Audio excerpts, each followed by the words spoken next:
But China supports Russia, right? So that's an extra layer of complication to the already complicated U.S.-China relationship, with the Treasury Department recently announcing new sanctions on 2 Chinese companies accused of directly helping Russia build drones to be used in that invasion of Ukraine.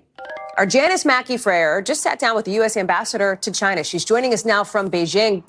Congratulations on that interview, Janice. Talk us through what you heard about the status, right, of the relationship now between the U.S. and China, China's support of Russia. Walk us through the headlines. Well, Nicholas Burns, the U.S. ambassador here, didn't hesitate to openly criticize China for its support of Russia. He told me it's troubling that China will say that it's neutral in the war in Ukraine, but that its actions show the opposite, with protection for Russia diplomatically, economically, strategically.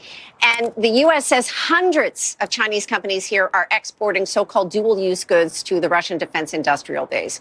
Now with North Korea, another China ally, potentially escalating the war, Beijing could face even more pressure from the U.S. and the West. China is already a competitive threat and a strategic rival for the U.S., he says. And he makes no apology for U.S. policy. Here's what he had to say. Do you think the policy is too hawkish on China? I think our policy is right. We have to compete.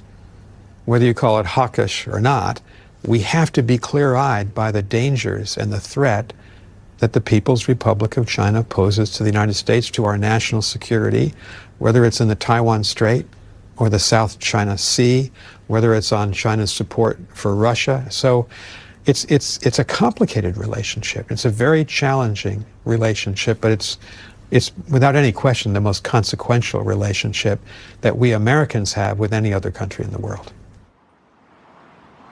Ambassador Burns also criticized China for overcapacity, saying some goods are being produced at 2 or 3 times domestic demand, with an eye on dumping the excess on the global market. We're talking about EVs, lithium batteries, solar panels. He says that the risk of China Shock 2.0 is a, quote, genuine threat.